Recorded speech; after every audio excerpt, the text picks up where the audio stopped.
first time I saw my sister again, she was unconscious on my operating table. Her blood was everywhere. My gloves were already stained red before I even touched her. "Doctor, she's crashing," a nurse whispered behind me. I didn't answer. I couldn't, because the patient fighting for her life was the same sister who destroyed mine. 5 years earlier, she stood in my parents' living room, tears streaming down her face, telling them I had ruined my future. "Irene dropped out of medical school," Monica said, her voice trembling like she was protecting them from me. And just like that, my parents slammed the door on my life. I begged them to listen. I called, I wrote, I showed up. But silence became louder than any words I could ever say. Standing over that operating table, my hands steady but my heart breaking, I realized something terrifying.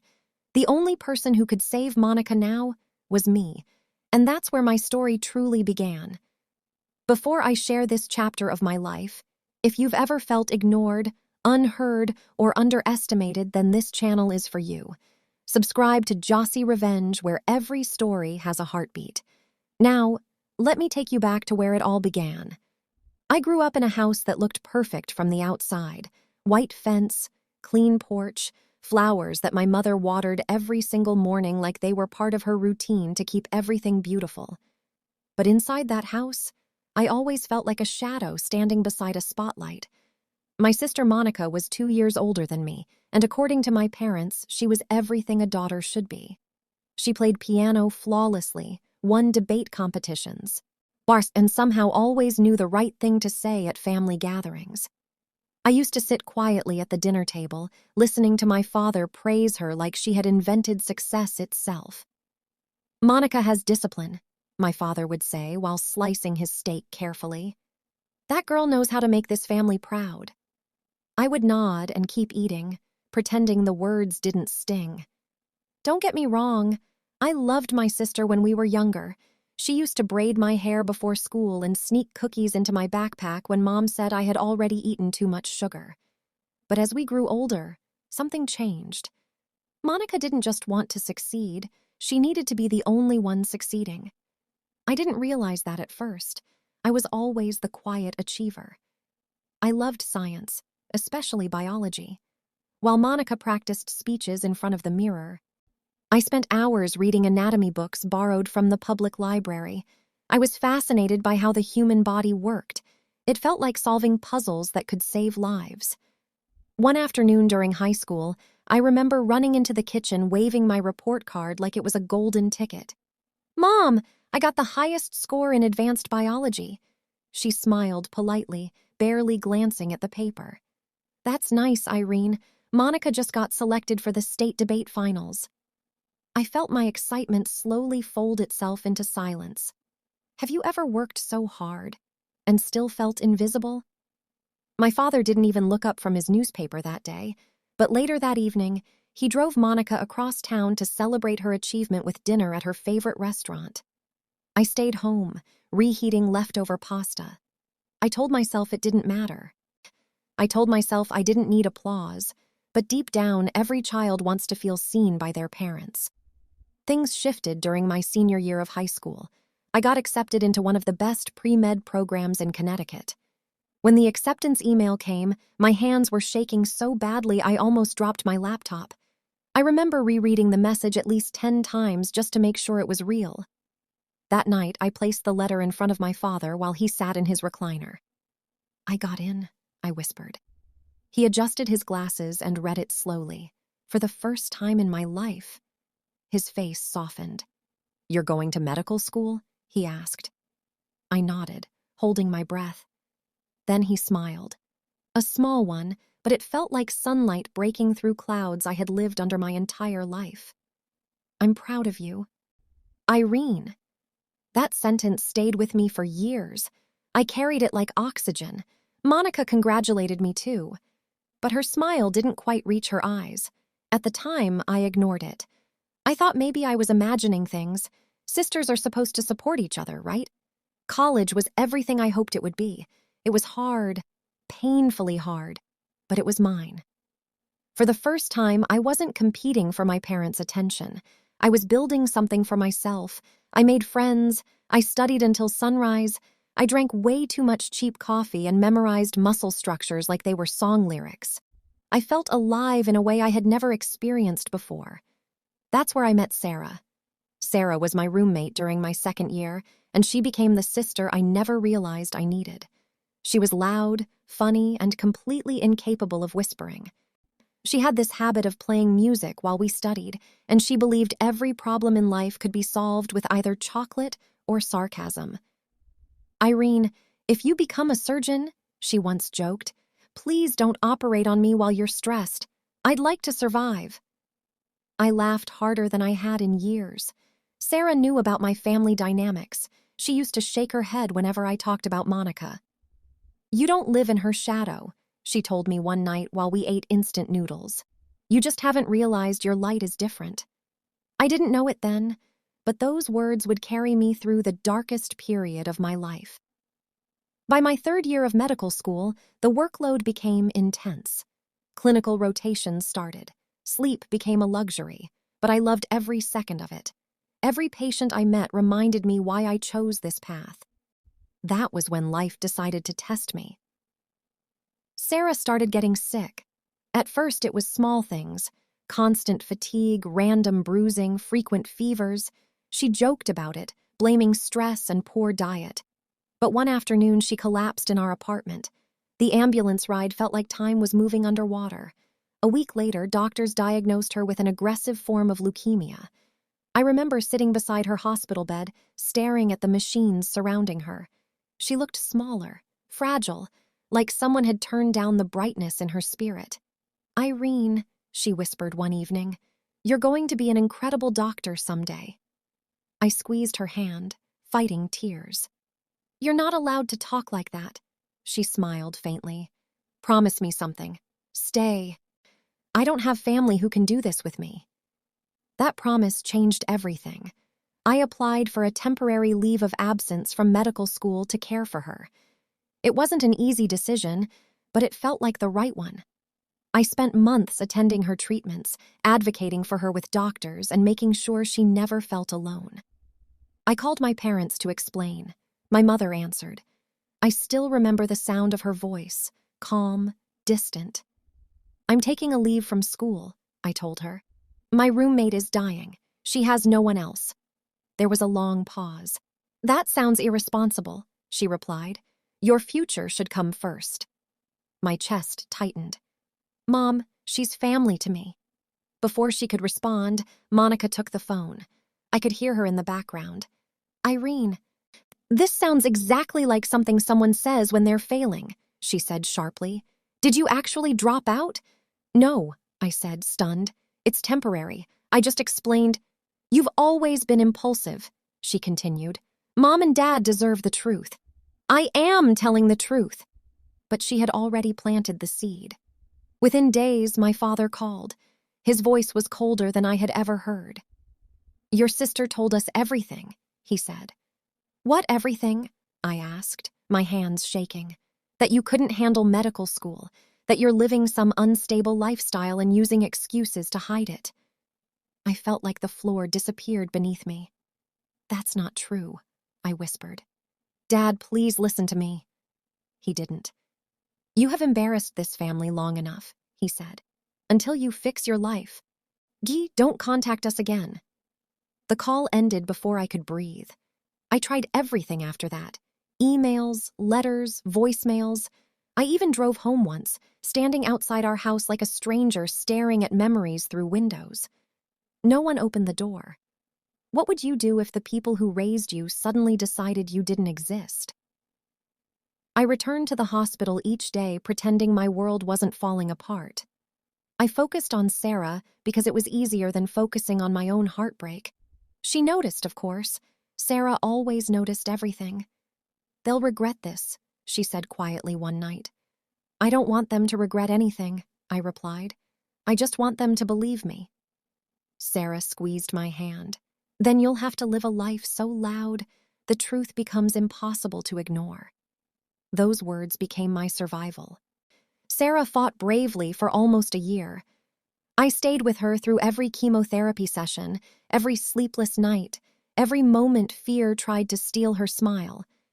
But some battles, no matter how hard we fight, still end in goodbye. The night she passed away, I sat beside her bed long after the machines stopped. I felt hollow, like grief had carved out every part of me that once felt safe. After her funeral, I returned to medical school, not because I felt strong, but because I didn't know how to stop moving forward. Without my parents, without my sister, without Sarah, I had to rebuild my life from nothing. And I did. Slowly, painfully, but I did. I threw myself back into medical school like it was the only solid ground left beneath my feet. Grief has a strange way of shaping people. Some break, some run. I studied harder than I ever had in my life because if I slowed down, I would remember how empty my world had become. Returning to campus without Sarah felt unnatural. Our apartment felt too quiet. Her favorite hoodie still hung behind our door, and for weeks I couldn't bring myself to move it. Sometimes I would walk into the kitchen expecting her to be there, singing terribly while burning toast. Loss doesn't always scream. Sometimes it whispers in small, painful reminders. I pushed through classes, clinical rotations, and sleepless nights. My professors noticed the shift in me. I became more focused, more intense, almost obsessed with patient care. I didn't just want to be a doctor anymore. I needed to be one. It felt like the only way to give meaning to everything I had lost. During my 4th year, I specialized in trauma surgery. The adrenaline, the urgency, the split-second decisions that determined life or death, it matched the chaos I carried inside me. Trauma surgery didn't allow emotional hesitation. You either acted or someone died. And strangely, that clarity healed me in ways therapy couldn't. Around that time, I met Nathan. I first saw him in the hospital cafeteria while I was aggressively losing a battle with a vending machine that refused to release my protein bar. I had just finished a 14-hour shift and was dangerously close to kicking the machine. "You know, threatening it usually doesn't help," a voice said behind me.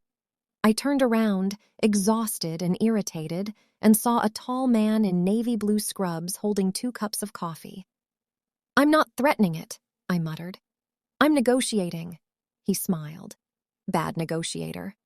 "Here." He handed me one of the coffees. "I'm Nathan," he said. "Orthopedic resident. I've seen you around trauma rotations." "Irene," I replied cautiously. "Future vending machine criminal." He laughed, and for some reason that laugh felt warm, safe, like sunlight through hospital windows at sunrise. Nathan didn't ask intrusive questions. He didn't push. He just showed up consistently.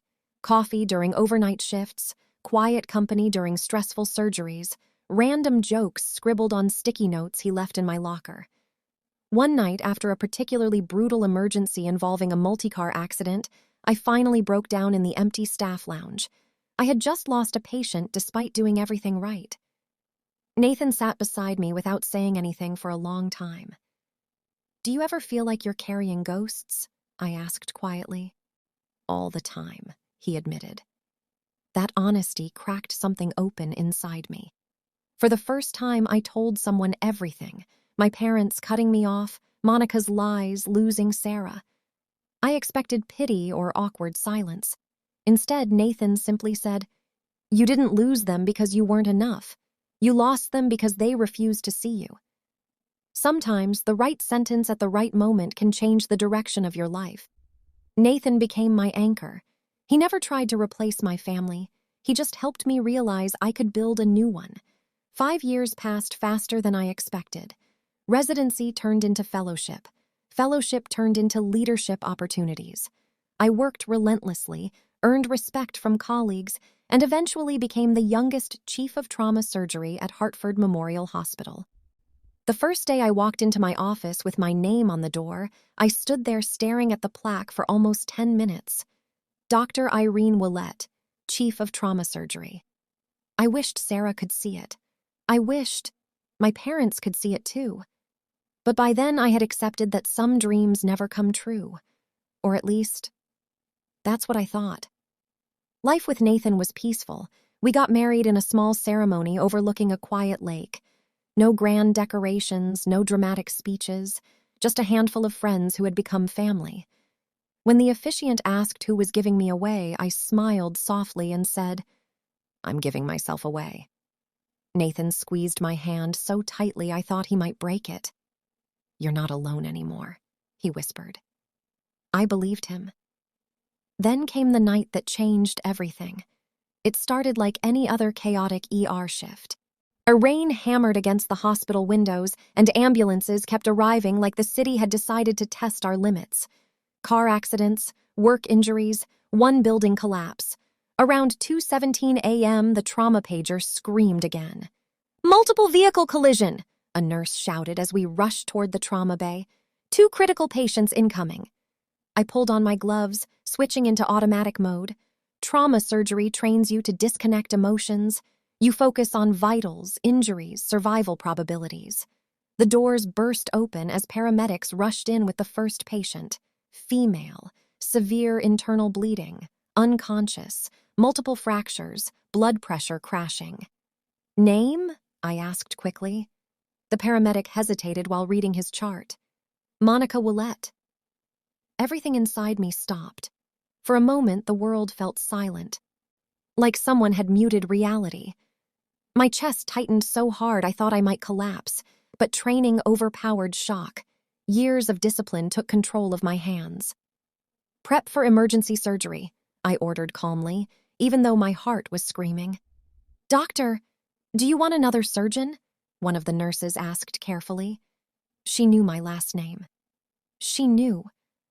I stared at Monica's pale face, the sister who had erased me from our family, the sister who had replaced truth with lies.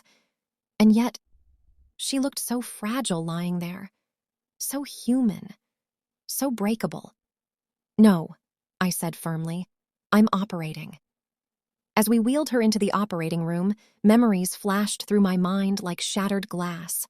Childhood laughter, shared secrets, that phone call that destroyed everything. I scrubbed my hands slowly, staring at my reflection in the surgical glass. What would you do if the person who ruined your life suddenly depended on you to survive? I thought. Nathan appeared beside me quietly. He had been called into the case as well. "Irene," he said gently. "I'm okay," I replied automatically. "You don't have to be," he said. I took a deep breath.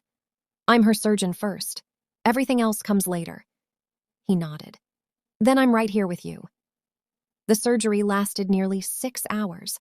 Monica had severe internal bleeding from a ruptured spleen, collapsed lung complications, and multiple fractures. Her heart stopped twice during the operation. Twice we brought her back. Every second felt like walking on emotional glass. My mind kept flashing between surgical precision and painful memories. At one point, when her vitals dropped dangerously low, one of the residents whispered, "We're losing her." My hands moved faster than I thought possible. I refused to lose her. Not because she deserved it, not because she didn't, but because saving lives is what I swore to do. Finally, after hours of controlled chaos, her vitals stabilized. "She's holding," Nathan said quietly. I stepped back from the table, my entire body shaking from exhaustion and adrenaline. As they wheeled Monica to intensive care, a nurse approached me nervously. "Doctor, her parents are here." The words hit me like a physical blow. I hadn't seen my parents in 5 years. 5 years of silence. 5 years of birthdays, holidays, and milestones without a single message. I walked slowly toward the waiting room. Every step felt heavier than the last. My surgical scrubs were stained with Monica's blood. My hands smelled like antiseptic and memories. When I pushed the waiting room door open, time seemed to rewind and freeze all at once. My mother stood near the window, clutching her purse tightly. My father paced back and forth, his face aged in ways I didn't remember. They both turned when they heard the door. Their eyes widened simultaneously. "Irene," my mother whispered, like she was seeing a ghost. I swallowed hard. The surgery was successful. She's stable but still critical. My father stared at me, confusion and disbelief battling across his face. You're her surgeon? He asked slowly. Yes. Silence filled the room like a storm waiting to break. My mother began crying softly. We thought, Monica said you... I know what Monica said, I replied gently but firmly. My father opened his mouth, closed it again, and then finally spoke. She told us you dropped out, that you were struggling, that you didn't want contact. I felt years of pain rise in my chest, but strangely, I didn't feel angry anymore, just tired. I called you hundreds of times, I said quietly. I wrote letters. I showed up at the house. My mother covered her mouth, shaking her head slowly. We never received anything. Before I could respond, another voice spoke from behind them. That's because Monica made sure you didn't. We all turned. Standing in the doorway was Aunt Ruth.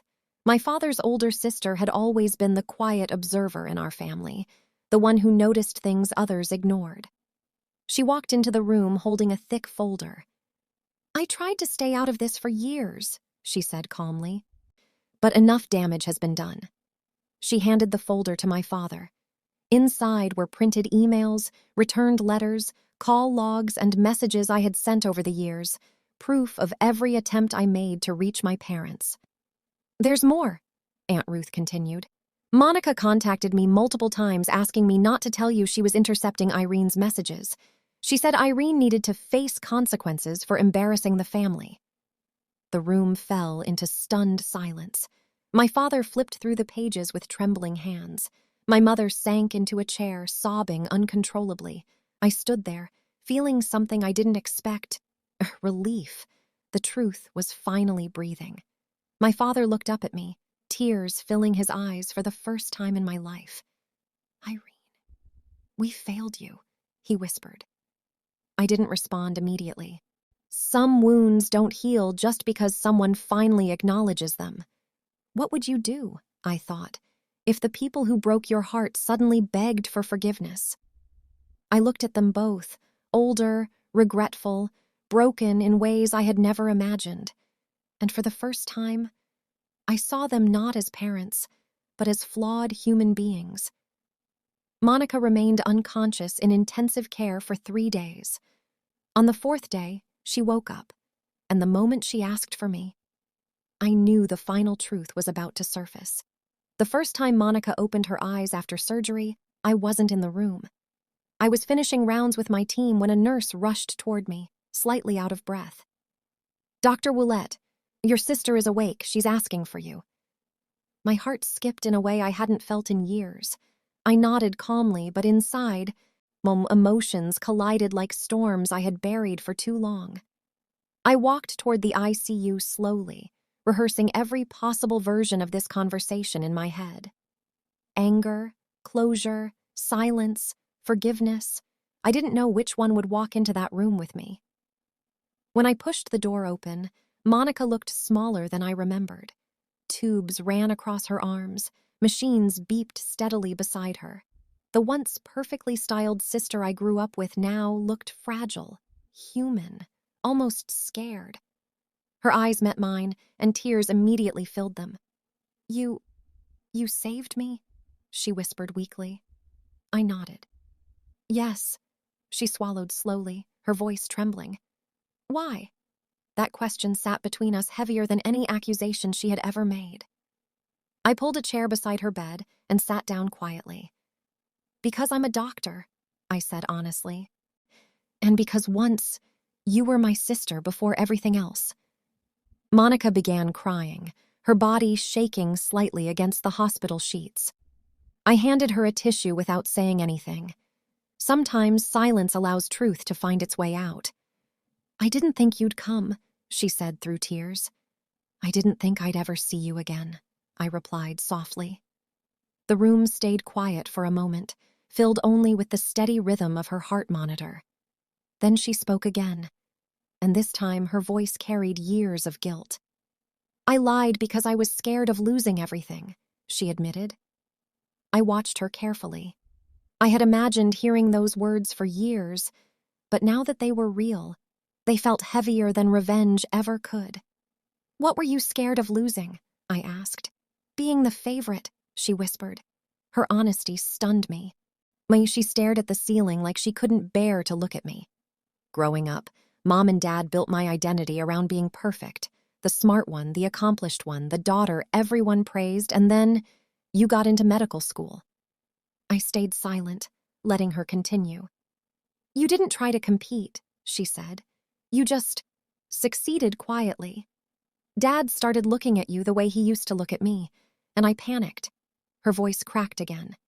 "When you took a leave from school, I saw it as my chance to restore things. I told myself it was temporary, that they would forget about you and everything would go back to normal." My chest tightened hearing those words, not because they shocked me, but because they explained years of confusion. "But the lie got bigger," she continued. "Every time they asked about you, I added more details. I intercepted your emails when you used the shared family cloud account. I deleted your messages from Mom's phone when I visited. I even convinced them you didn't want contact anymore." I closed my eyes briefly, letting the truth settle. "Why didn't you stop?" I asked quietly. Monica finally looked at me, her face soaked with regret. "Because by the time I realized how far I had gone, I didn't know how to come back from it." Her words echoed inside me like fragile glass breaking slowly. "You didn't just lie, Monica," I said gently. "You erased me." She nodded, tears falling faster. "I know," she whispered, "and I deserve whatever you feel toward me." I sat there for a long moment, searching my own heart. I had carried anger for years, imagining confrontation, imagining closure. But sitting beside her hospital bed, anger felt strangely distant. "I lost my roommate during those years," I said quietly. "Her name was Sarah. She was the only family I had left when you took mine away." Monica covered her mouth in shock. "I didn't know." "You didn't ask," I replied calmly. She broke down completely then, sobbing into her hands. "I'm so sorry, Irene," she cried. "I ruined your life." I shook my head slowly. "You didn't ruin my life," I said. "You changed it.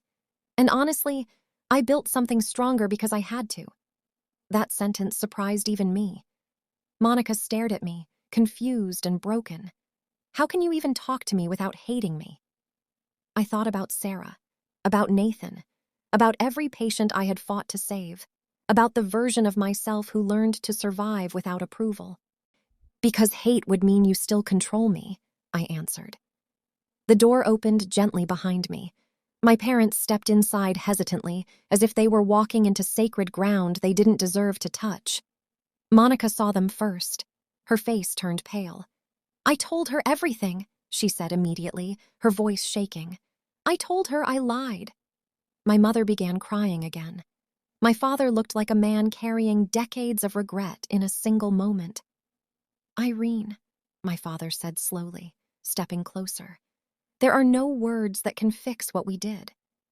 I didn't speak. I simply listened. "We chose comfort over truth," he continued.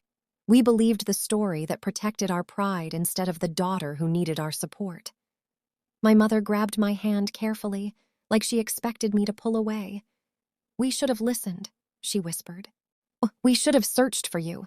We should have loved you without conditions. Have you ever waited years to hear someone admit they were wrong? And when they finally do, you don't know how to feel anymore?" "I'm not the same person you cut off 5 years ago," I said calmly. "We know," my father replied softly, glancing at my white coat. "We see that now." "I'm willing to rebuild something," I continued carefully, "but not the same relationship we had before. That version was built on expectations, not love." They nodded quickly. "What do you need from us?" my mother asked. "Honesty," I said, "consistency and time. You don't get instant forgiveness just because the truth came out." "That's fair," my father said quietly. Monica wiped her tears slowly. "I already wrote an email," she admitted, "to extended family, to family friends, to everyone I lied to. I confessed everything." That surprised me. "I don't expect forgiveness," she added. But I'm done hiding. For the first time since walking into that hospital room, I felt something unfamiliar. Peace. The following months were slow and uncomfortable. Family counseling sessions forced us to talk about things we had avoided for years.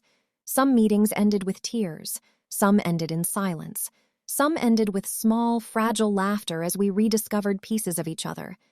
Nathan attended a few sessions with me. He never spoke much, but his presence reminded me I wasn't walking this emotional battlefield alone. Monica started therapy on her own. She sent me weekly progress updates, not as a way to seek approval, but as proof she was trying to change. My parents struggled the most. Learning to love without control was new territory for them.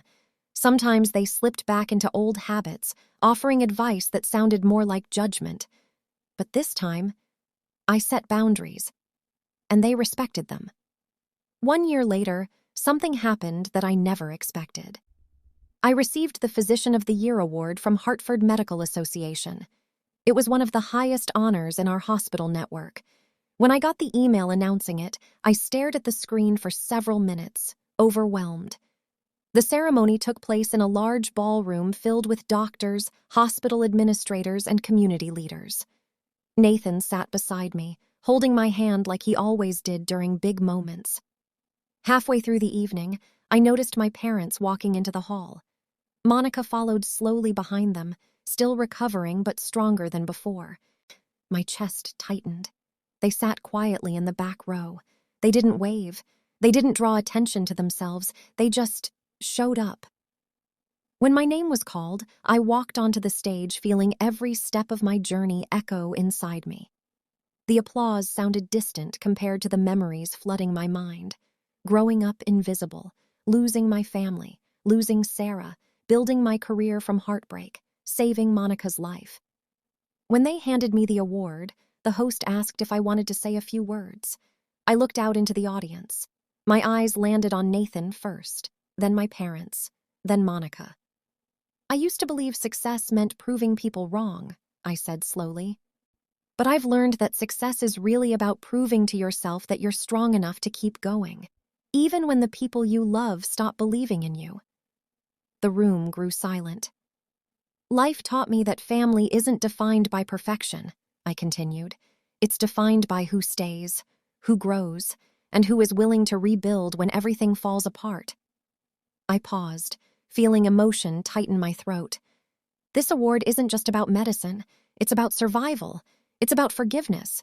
And it's about learning that sometimes the life that breaks you is the same life that builds you into someone stronger. When I finished speaking, applause filled the room again. But the moment that stayed with me forever happened when I stepped off the stage.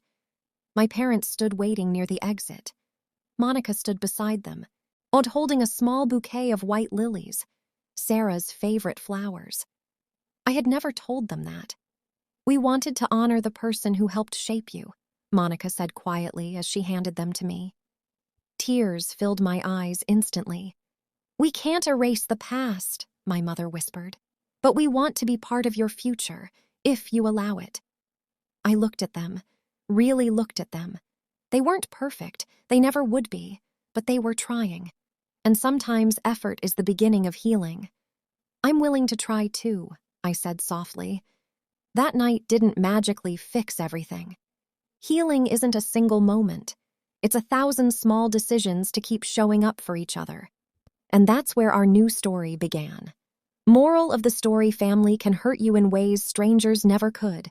But pain doesn't have to define your future. I learned that forgiveness isn't about forgetting the past. It's about freeing yourself from carrying it forever. Building your own life, your own strength, and your own happiness gives you the power to choose who gets to walk beside you. Sometimes truth arrives late, but when it does, it can rebuild broken bridges if hearts are willing to change. If my story touched you, hit that subscribe button for more emotional tales from Jossy Revenge. And even if it didn't, come on, subscribe anyway. I'll win you over next time. Drop a comment, like the video, and let's keep the stories alive. Thanks for watching.